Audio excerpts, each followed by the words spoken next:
My friends, we find ourselves trapped in the matrix of mediocrity. Society has dictated the roles we should play: banker, consultant, accountant. But these roles don't fit us. Our parents urged us to take on stable 9-to-5 jobs, but the very thought suffocated our spirits. Perfectionism whispered in our ears, telling us to wait, but we push forward anyway. We live in a world where mediocrity runs rampant, infiltrating our lives through parents, schools, friends, TV, media, and advertisements. The programming is prevalent, but a few of us. We are digital architects, the rebels, the outsiders, the crazy ones. We don't accept bad markets, we make markets. We don't settle for misery. We defy the norm of overwork and strategically position ourselves to be in high demand. As founders, we construct systems that leverage modern resources and opportunities. It's time to rise up, embrace our potential, and build the future we envision. Let's ignite our passion and step into greatness together. When you find yourself grappling with a lack of focus, set out for a run. When inspiration eludes you, immerse yourself in the world of books. When distress overwhelms you, find solace in your breath. If exhaustion takes hold, seek refuge in the embrace of nature. When weariness weighs you down, embark on a walk. And when loneliness engulfs you, reach out to a friend. Choose to act in accordance with your aspirations, not in response to your fears. The time is always right to make a move, for it is through your actions that you craft your legacy. The caliber of your existence is determined by the choices you make. Strive to make decisions that will enhance your life and lead you down the path of growth and fulfillment. Your expectations have been dying a slow death because of the trauma of the past. You expect nothing. And so you feel like, if I don't expect anything, then you can't hurt me. If I have no expectation on you, then you cannot disappoint me. If you are going to win the fight for the future, you are going to have a high expectation. It's so simple that in our seemingly complicated world, it's difficult for an adult to understand that all he needs is a purpose and faith. The time well spent will give you the abundance in return you deserve and want. No matter what your job, do it as you've never done it before for 30 days. And if you've kept your goal before you every day, you'll wonder and marvel at this new life you've found. And this was what I learned, is that you can learn anything you need to learn to achieve any goal you can set for yourself. And I teach that, and I've taught that for more than 30 years. You can learn anything you need to learn to achieve any goal you can set. If you want to become healthy, or wealthy, or raise happy children, or build a successful business, you can learn how, which means there are no limits. It takes both emotion and logic for you to reach your maximum potential, to really give everything you have and go beyond your limits. Because both emotion and logic, they're going to reach their limitations.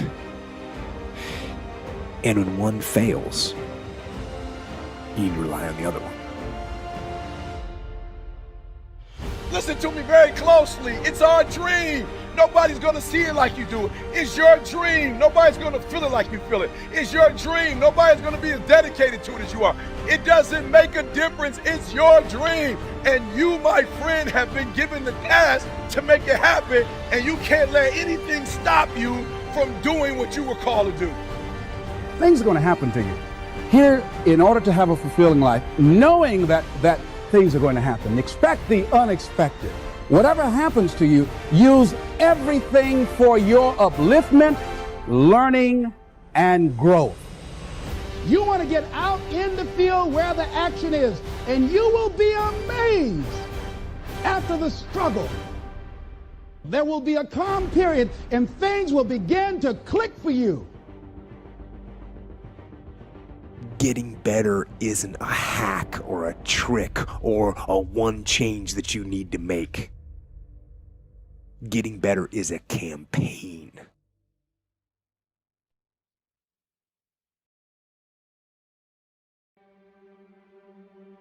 Bondage and freedom. Never get away from the fact that you are surrounded by such a power. It is the principle of demonstration. It knows every thought. As we send forth our thought into it, it does unto us. The person who is ignorant of this law must by that ignorance be bound by his thought, by his human beliefs.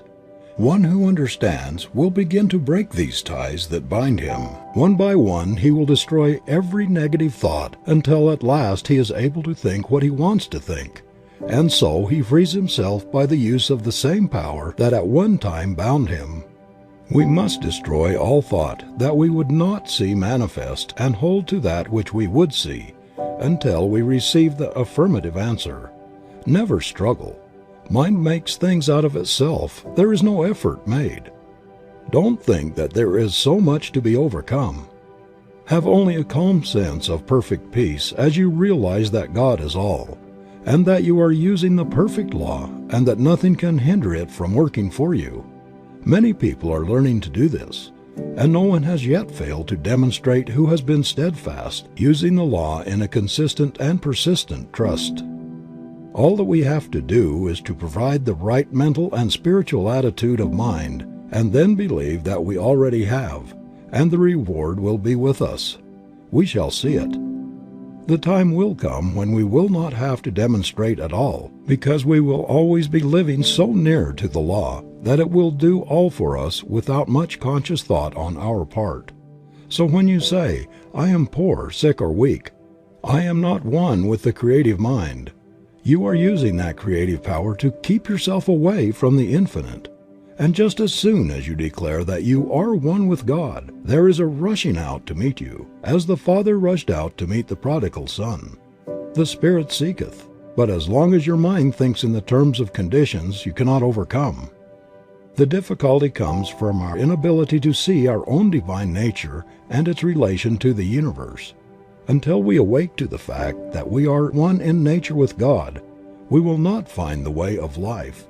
Until we realize that our own word has the power of life, we will not see the way of life. And this brings us to the consideration of the use of the word in our lives.